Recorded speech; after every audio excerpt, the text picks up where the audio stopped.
14-те бірінші есепте бізде бұл жерде бізге бөлуді орындаңдар депті. Ал бастайық.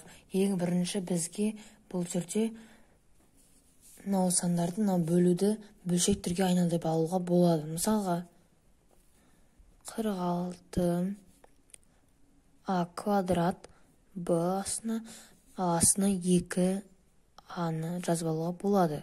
Келесі бізде бұл жерде шығатын сан 46-ны 2-ге бөлсек 23, а мен аны қысқартсақ а1 қалады, б өзі қалпында қалады. Сонда жай ғана 23 а б болады.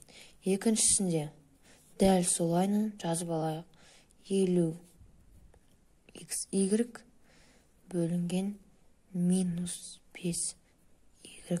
Сонда болады. Бізде y пен y қысқарады. Сонда бізде болады y 1 қалады. Сонда 50 мен минус 5 қысқарған кезде шығады жағына минус 10. Сонда минус 10 x y болады. Келесі үшінші есепте бізге жазып алайық. 14 x квадрат y куб минус 7 x y қысқарады, минус 2 болады. X пен x қысқарады, y пен y қысқарады. Сонда минус 2 x y квадрат болады. Себебі мына жерде куб тұры, кубтан бірді азайтқан кезде 2 қалады. Сонда осылай болып шығады. Төртіншісінде бізге дәл солай сд куб 9 сд квадрат. Келесі 72 мен 9 қысқарады, 8 болады. С мен с қысқарған кезде ол екеуі де жойылып кетеді. Сонда жазбаймыз. д мен д куб пен д2 д квадрат қысқартқан кезде д жағына қалады. Келесі бесіншісінде бізге бұл жерде полный қылып жазып алуымыз керек. Сонда полный дегеніміз 6 5 а квадрат с квадрат бөлінген, насын жазамыз, 5 3 а с тең болады. Мұнда біз қарайтын болсақ түсініксіз шығар, бірақ та біз бөлген кезде бөлшек сандар бізде кері санға айналып кетеді. Сонда бізде болады 5-тен 6-ны бөлеміз 3-те 5-ге. Сонда бізде бұл үйсіп айналып кетеді, бөлу бізде кері санға айналып кетеді. Сонда 5-тен 3 болады. Сонда 25 6 мен 3 бөлген кезде бізде 18 болады. Сонда біз жазып алайық 25 18. Сосын а мен а квадрат пен аны қысқартқан кезде ғана а болады, с квадрат пен с-ны қысқартқан кезде жай ғана с болады.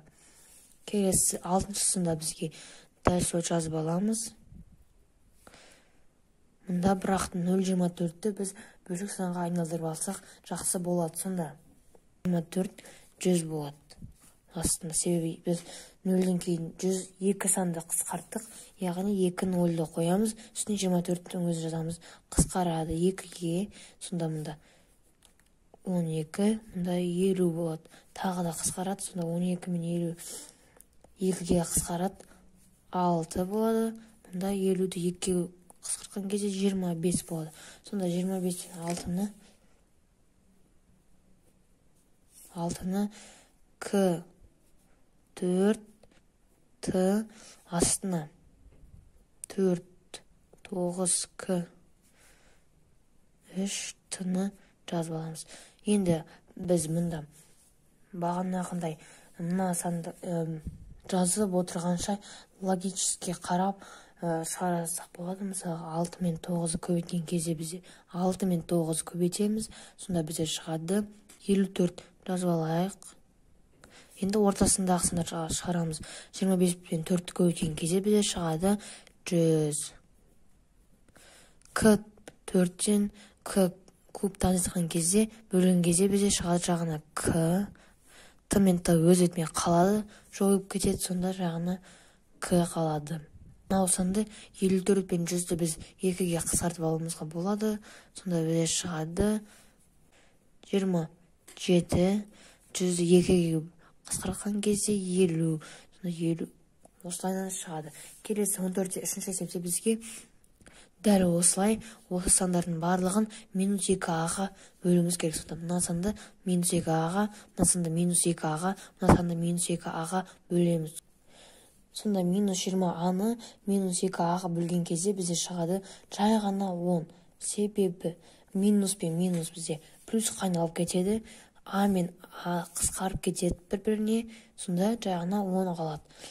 Келесі 12аб-ны -2аға қысқартамыз, бөлеміз. Сонда шығады -6б.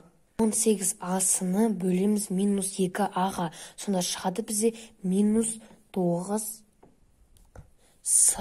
Яғни А мен А қысқарып кетеді, себебі Ада ешқандай дәреже жоқ. Қысқарып кеткенде жазбай қоямыз. Келесі мына есепте бізге кішкене түсініксіз, яғни дәл осы сияқты, бірақ та біз өзімізге түсінікті болу үшін біз өйтіп жазып алуымызға болады. 4,8б-ны бөлеміз 0,3б-ға. Сонда жазып алайық. Б 0,3б. Сонда бізде бұл қысқарады. Қысқарған кезде жайғаны 16 болады. Яғни 4,8-ді 0,3-ге бөлеміз, сонда 16 шығады. Б мен Б жойылып кетеді. Екіншісінде 0,6 минус 0,6б-сы бөлеміз 0,3б-ға. Мында бізде болады -2 с қалады. Енді үшіншісінде бізге -1,5б-ға бөлеміз 0,3б. Сонда шығады бізде -5д. Сосын енді біз орнына қоямыз, яғни 16-ны мына жерге қоямыз. 0,6б-сының орнына мына санды жазамыз 2с. Мына санның орнына мына санды жазамыз -5d. Келесі үшінші есепте бізде дәл осылай жазамыз. -100 м астында 63 бөлінген мынау санға -27n. Тең болады бізде 100 минус мен минус плюс қайналып кетеді. Сонда бұл санның мәні плюс болады. 7-ге көбейткен кезде бізде шығады 700. Үстіне жатады. 63-ті 20-ға көбейген кезде бізде болады 1260. Бұл сандар біз қысқарта аламыз, бірақ қазір емес.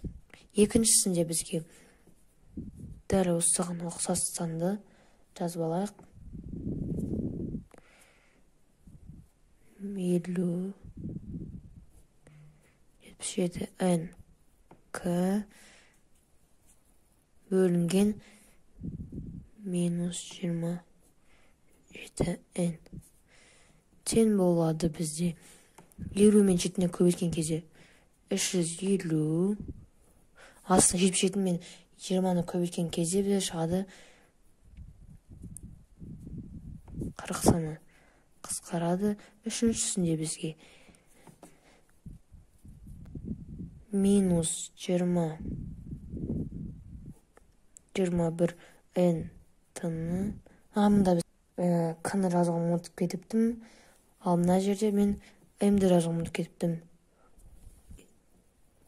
Мына жерде минус 27 n. Сонда бізге бұл жерде плюстан шығады. Сонда мен 20-ны 7-ге көбейткен кезде 140 болады. Астына 21 мен 20-ны көбейткен кезде шығады бізде 420 болады. Енді n мен n жолып қасына t болады. Ендігі кезекте бізге бұл жерде сандарды қайтадан орнына қоямыз. Мына сандарды айтқандай қысқартамыз. Қысқартқан кезде бізде болады 5 орнына қойып жатырмыз.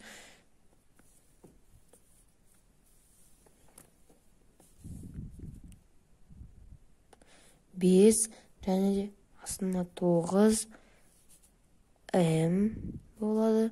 Азайтылған мына санды қысқартамыз. Сонда болады бізде 4 пен 35-ті біз 7-ге қысқарта аламыз. 35 сонда бізде 5 болады. 154-ті біз 7-ге қысқартқан кезде бізде 22 болады. Сосын к болады. Мұнда бізге минус 20. Мына 140 пен 420-ны 7-ге бөлген кезде бізде шығады 20